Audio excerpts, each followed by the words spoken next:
Facebook is officially up, and Instagram is working on getting up as well. It is just about 4 o'clock, but we are going to go ahead and give a few minutes for people to come in and be able to make sure that everybody gets a chance to first be able to share, but then be able to come into the live as well. Today is going to be a very interesting topic. For those of you that know me, this is not my best topic to discuss. But we work as a team here at Tiff Talks, and when we decide and discuss what our show topics are going to be, everybody is all hands on deck. And in that platform, we all free spirit. You talk about what's on the table. So with that being said, this topic came up and we had to tackle it. And I'm nervous about it, but we'll get through it. So it is what it is.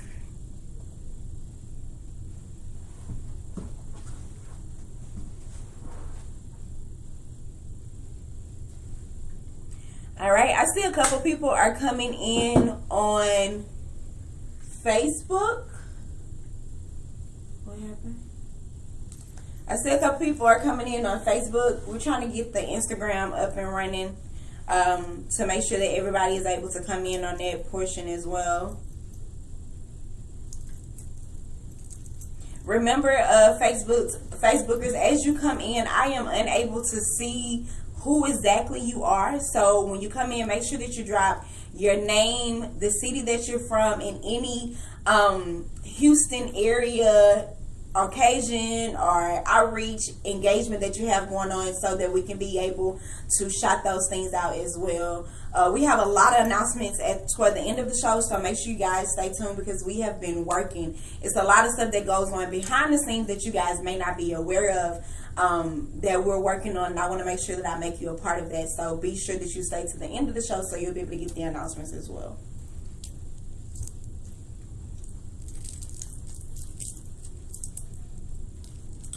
All right.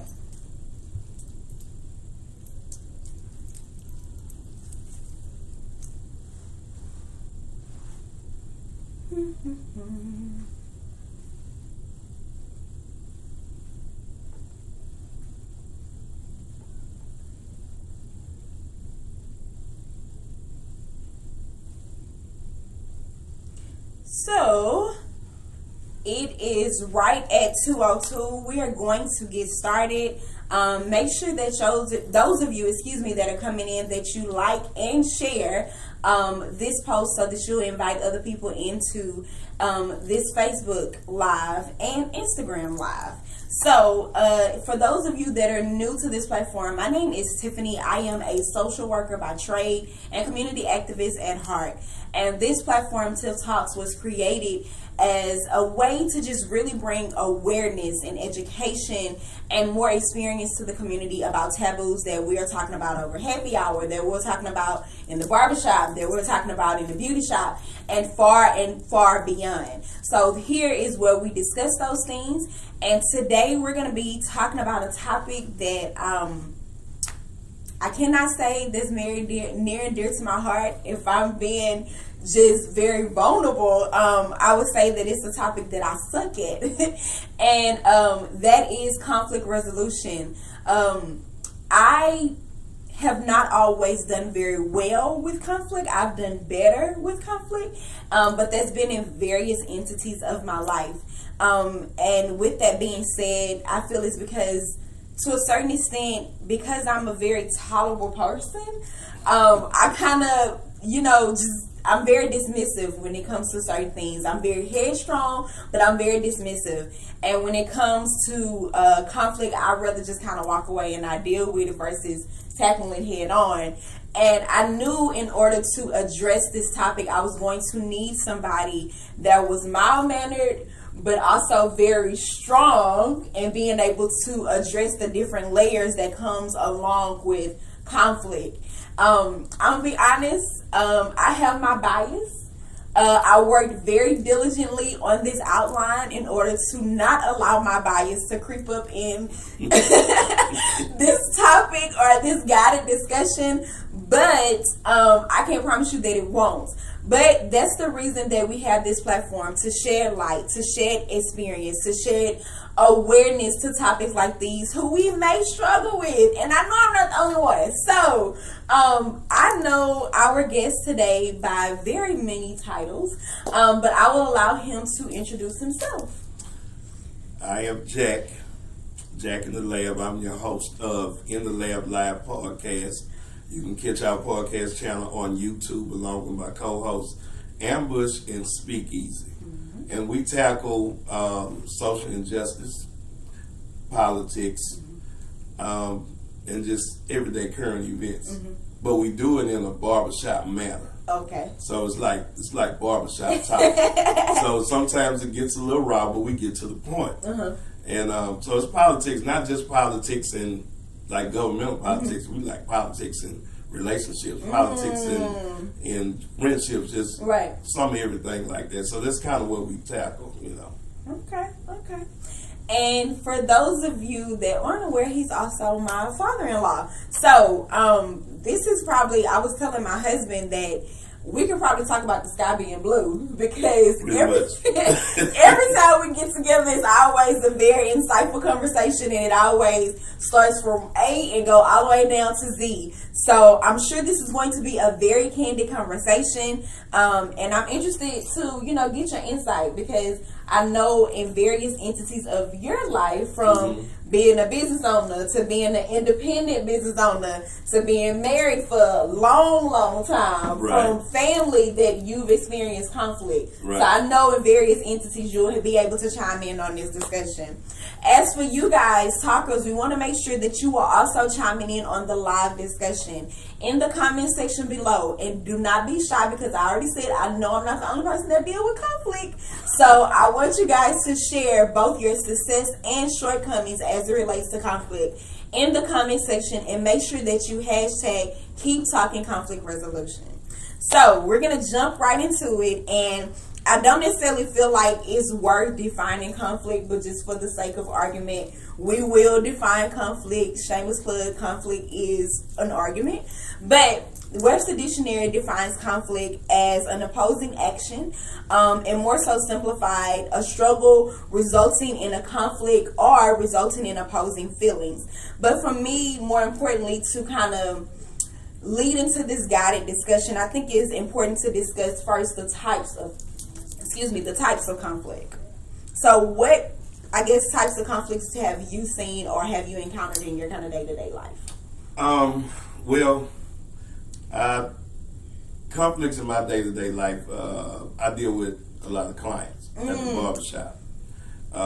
When I was in the trucking industry, I deal with a lot of clients on another level in the corporate world. So you have to deal with them accordingly. Right. You have to deal with everyone according to individual. Yeah. Because if you try to deal with everyone the same, that's where the problem gonna set in at. Yeah, exactly. So you just have to deal with everyone accordingly to their personality, basically, or they mood for the day. You might not be ready for that mood, or they might not be ready for your mood.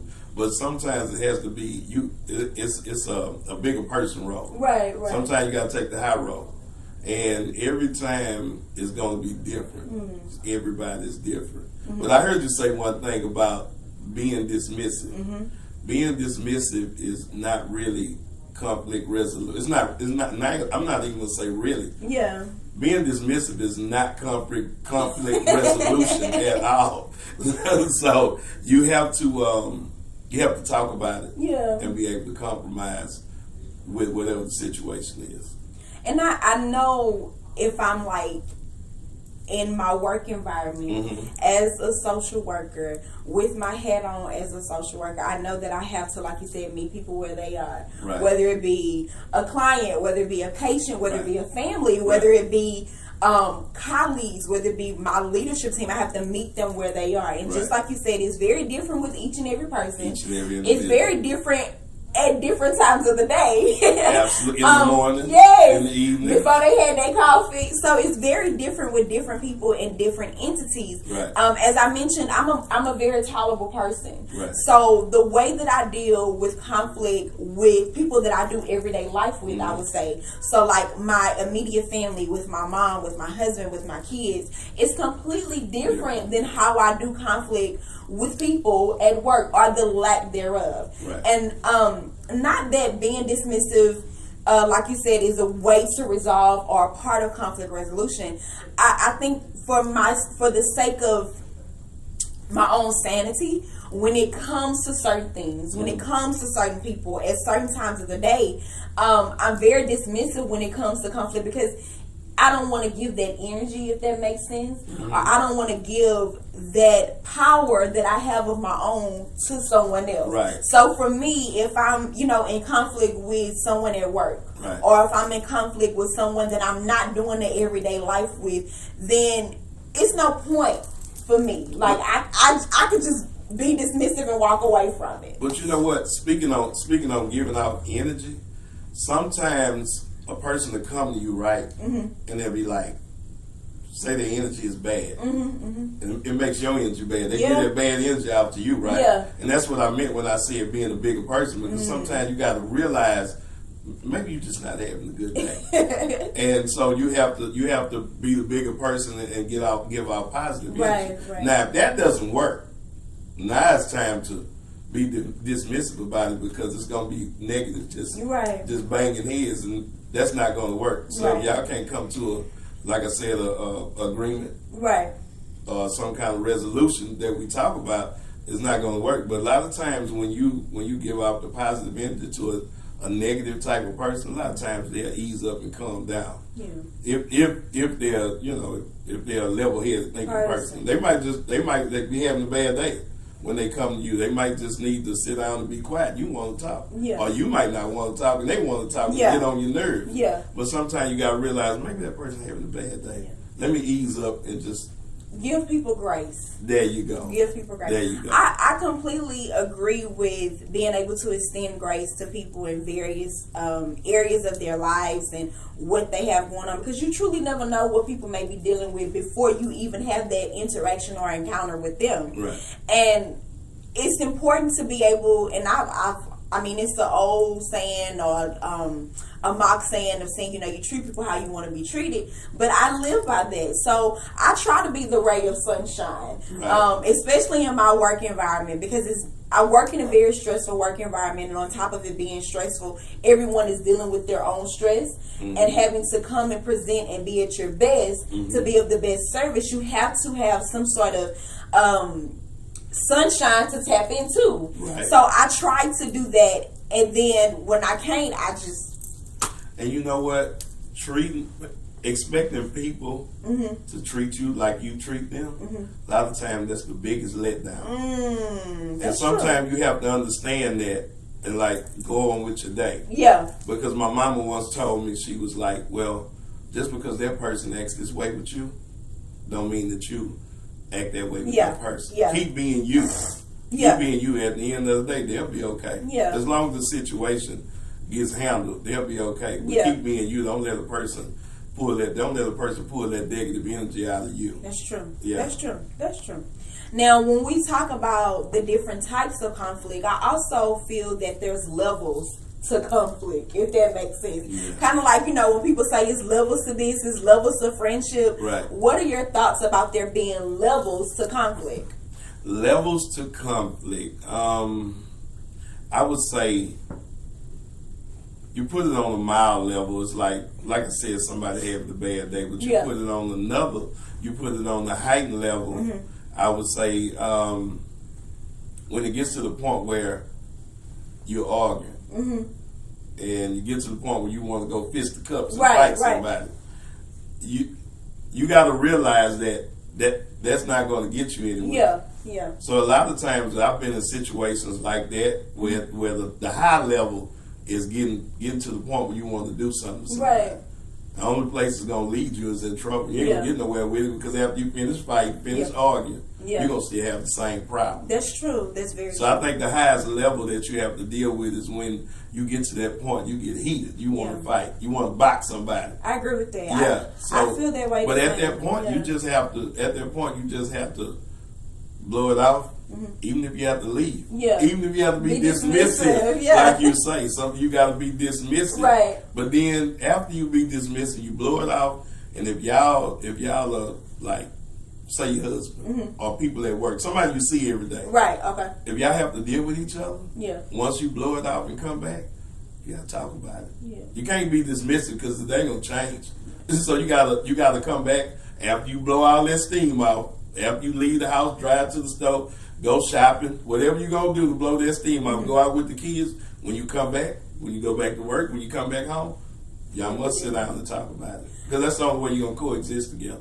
That's the thing. I feel that when it comes to the hierarchy of the levels of conflict, a lot of times it's the responsibility of yourself, but also a responsibility of that person as well. Right. And for me, anybody or any person or any one thing that takes me out of character for myself, that is the highest level of conflict. And it's a disappointment for me because I know better as an individual. You took the words right out of my mouth. I knew better. I shouldn't have went there. And that doesn't mean that I don't fall short as a human being. I do. Yeah.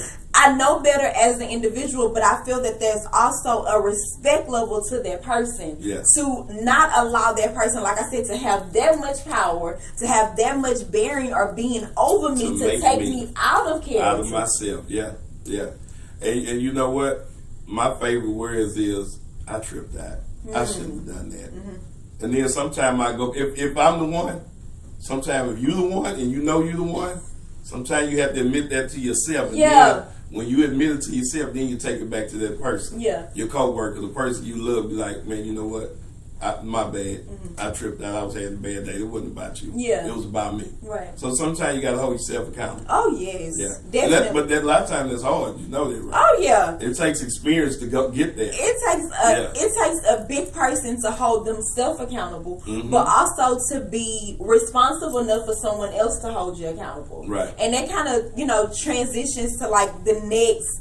My next question for you. I feel like when it comes to conflict and levels of conflict and types of conflict, because conflict being what it is, there's also some portion of toxicity that goes into conflict. Yes. And you say, just like you said, you can never say what that person is going through or, their bad day or however or whatnot. But at the end of the day, that toxicity that goes along with conflict is real. Because there's some people that thrive off of conflict. Some people that live in conflict, and because of whatever reason that they may have going on, that's something that keeps them going, and they try to draw people into that conflict. And that's something that I feel we all have to be kind of mindful of. And you know what?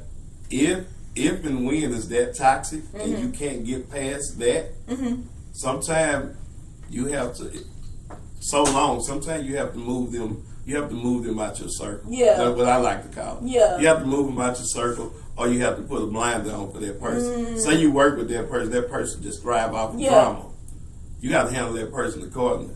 Keep the words short, straight business, nothing personal. Right. And go about your day. Right. And let them take that negative energy home. Right. That's true. Yeah, you have to. I think that's very important to be able to, like, during I want to say maybe our second show of this quarter, to be able to set those boundaries with people. When you know that people live in toxicity, you have to. When you know that people thrive off of toxic relationships or the toxicity that they give out, you have to set that healthy boundary, that glass window up, and be able, handle people with a long handle spoon, like my mama says. Some people, I can love you from afar. I don't have to see you every day. I don't have to talk to you every day. That doesn't necessarily change my love for you. That just means I can't do everyday life with you, because my peace, my value is more than the toxicity that you're putting out. Yeah, and sometimes that comes from the way they was brought up.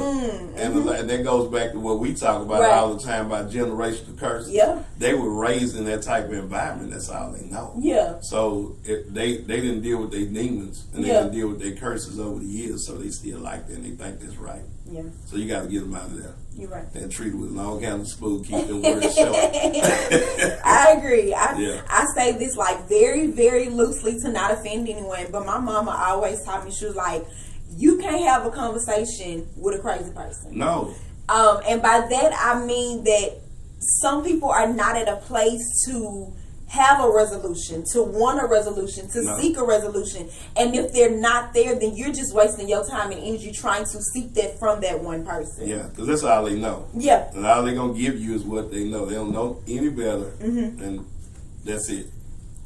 So we talked about the levels of conflict. We talked about the hierarchy when it comes to conflict, and even the types of conflict, and even toxicity.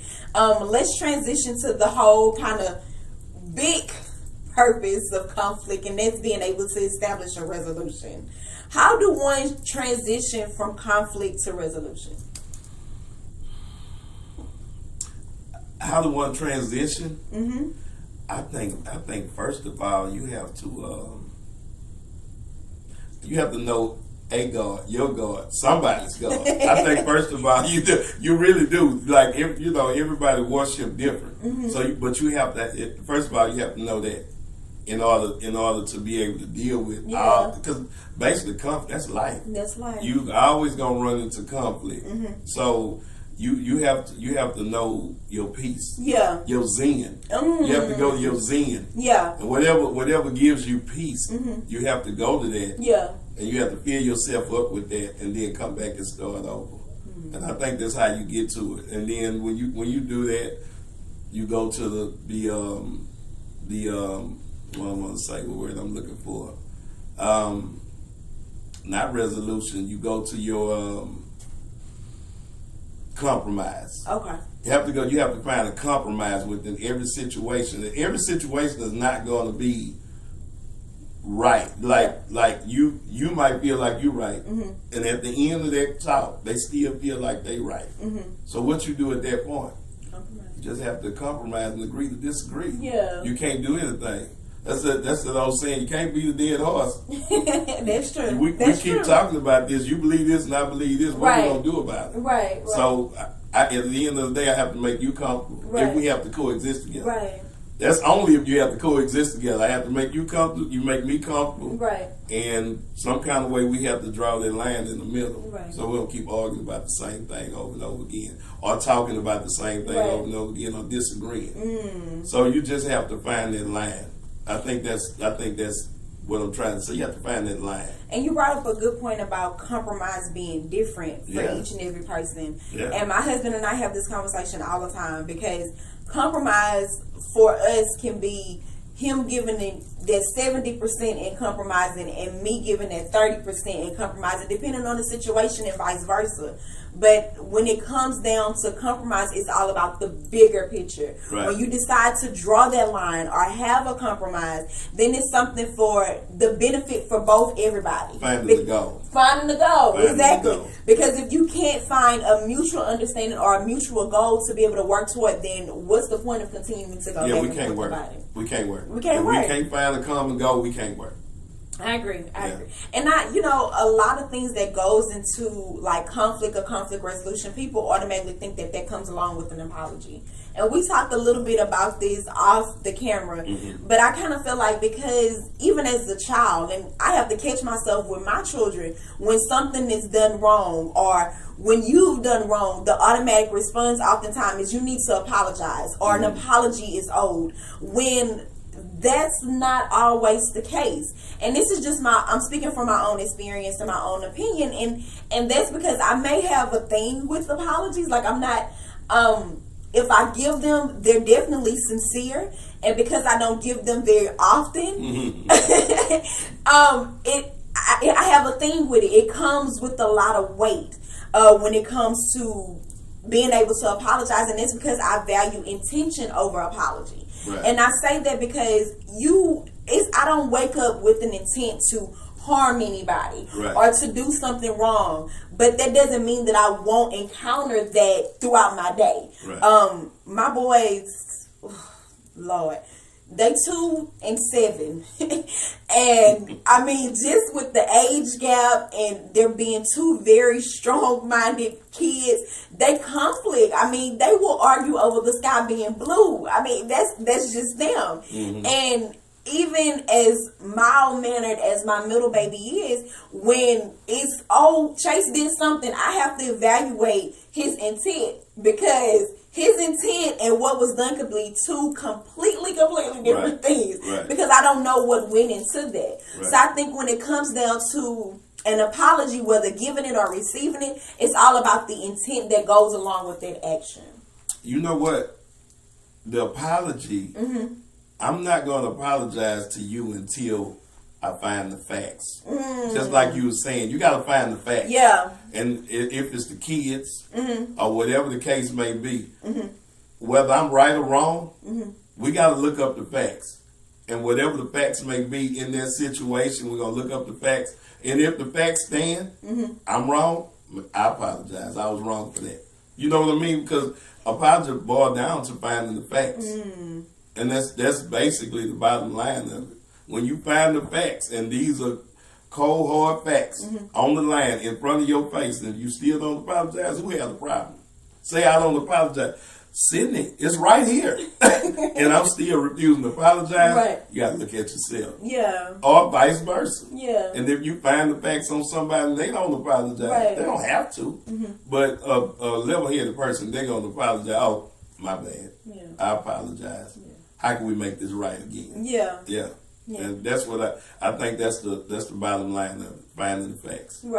I agree with that. I agree with that. Just like you said with the kids, you have to analyze the situation. So basically, you go and look for the facts. Why are y'all arguing? And then you're gonna go look and see what's going on. Well. Kim, I agree with that. Hey. I agree move with to that. the side. This was his first. I agree with what that. you did was you found the facts. And so at that point, you got to apologize. You don't have to, but at that point, you should apologize. You know, a lot of people say always like actions speak louder than words. And that may be true in certain instances, but when it comes down to actions or words or intent, I feel that a lot of times when people apologize, they do it necessarily for themselves. Or not they do it for the other person, not necessarily for themselves. A lot of times people will just apologize to be able to say, I apologize. You know, I'm extending the olive branch. Not that it came with any true value. And for me, the value is in that the intent was pure. If it's sincere. If it's sincere. Because my cousin say it all the time. A pair of lips can say anything. And people will say anything to be either dismissive or to pass over the situation. But if it didn't come from a good place, if it didn't come from a pure place, that conflict is going to resurface because you've done nothing to address the conflict. My favorite saying is, don't patronize me. Be real with me. Don't patronize me. Don't give me that if you don't mean it. Be real with me. That's my favorite thing.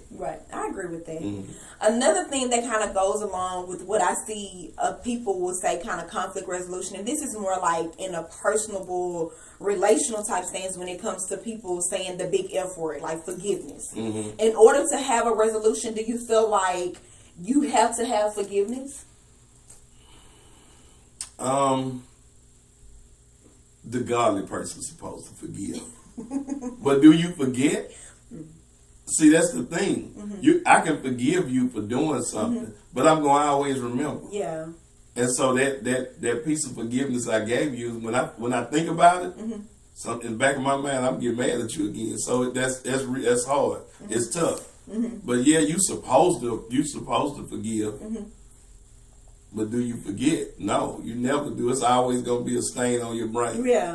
So, I mean, you can forgive, but you have to forgive wholeheartedly, sincerely. If you're going to forgive, just like you said, if you're going to forgive and you're still going to be mad at that person, what's the point of it? It wasn't genuine. So, I think you're supposed to forgive. Forgiveness for me is a very kind of tricky thing. And that is because it's taken me a while to forgive myself for some things, but it's taken me a stretch to truly forgive people. And I say that because forgiveness to me is being able to take that situation and allow that person back in that same vulnerable state to be able to hurt you again. That's true forgiveness. Yeah. So for instance, and this is just hypothetically speaking, if you ever had infidelity in your relationship, and you go through whatever transition to conflict and have a resolution, and you get to a point where you've forgiven, then that's being able to put your husband or your wife back in that same vulnerable state to be able to hurt you again. And for me, that's kind of difficult to do with any one person, whether it be a friend, whether it be a family member, whether it be a spouse, to be able to truly forgive a person. That's taken me some time to learn for myself, and being able to taking me some time to learn to extend as well. So I'm not a person that I've gotten better at being able to forgive. I'm not a person that forgets. And that's because I stand by the belief that people may not always remember what you said, but they'll always remember how you made them feel. You know what your key word was? What? Time. Time. Time heals all of that. Time. But with time, that person can't mess up again Yes. with you. Because if that person mess up again with you, it's like you out of there. Right. And you can forgive a person, just deal From with over it. there. Yeah, when I see you, we good. When I see you, we good. That's it. That's the only way I can deal with it. Right. Yeah. I agree with that. So I feel that there is some value when it comes to conflict resolution. I mean, it's all over Indeed as a skill, so it gotta be something good in it. So tell me, what do you feel the value is in conflict resolution? The value in conflict resolution. I'll tell you something funny. Being able to sleep at night. Because you're not worried about that. Like, okay, we resolved that. Now I don't have to worry about that. Being in conflicts come along with stress, worrying. Yeah. So I think the value in it is just being at peace with each other, at peace with yourself. And to me, that's it. Yeah. That's it. Being able to sleep at night. Like I don't have to deal with that. We resolved that. We killed that. Yeah. It's over with. It's dead. Yeah. So at that point, y'all found peace within the workplace or within the home or within wherever you are, even church. Yeah. So I'm done with it. Yeah. And you gotta dead it. You gotta leave it alone. So I think the whole thing about it is finding peace between people.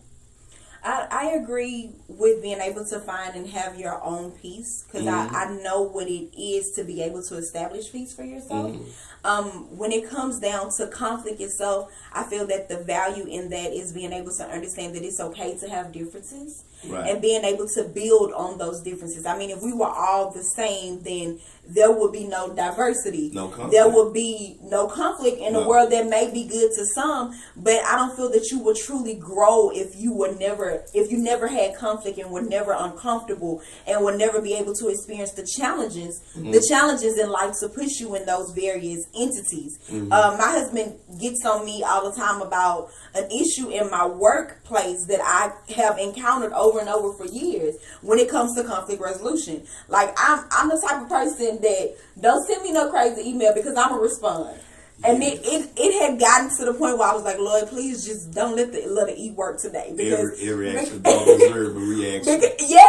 Because it was like, if they email me on something, I'm going to respond back. And I know I can't type my email without a letter E. So, Lord, just don't let the letter E work today. But it was because I needed to get to a point where I understood that every reaction or every action, every email didn't deserve a response. You don't have to respond to that. Because it was my peace that was being disturbed that I had to deal with. Yeah. So for me, it pushed me to a point where I was able to grow past that challenge. Now my letter E, it's real faded, but I don't use it as much.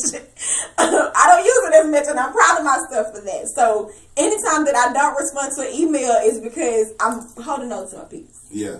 But that's just, my way of seeing the value in conflict. But let me ask you a question. Have you gotten past the point where not responding disturbs your peace? No, I haven't gotten to that point. Did Because- he serve their piece? Because then they called me. But sometimes it eats me up so bad that I didn't respond. Really? Yeah, I gotta say something about it. No. Yeah, I have to say something. Sometimes I have to say something because you need to know this. No. Because you're wrong. You need to know this. That's how I feel. I've gotten to a better point where I understand that everything doesn't deserve a reaction, but not everything deserves a backstory either. Yeah. Like, people are going to see, people are going to think, people are going to feel how they want to feel regardless of. And if I'm spending all of my time to try to sway you into what my reality is, then I'm wasting too much time on you and not my own reality. It'll last me about 2 days and I let it go. No. I let it go after about 2 days. Like, No. You know what? Let me let that go. It's not gonna be good if I talk about it. Let me let it go. Yeah, it ain't worth it. Yeah. It ain't worth Yeah. it. Yeah. So to kind of wrap up, let's talk about how we should manage conflict, because we agree that conflict is something that we're all going to encounter in our day-to-day life.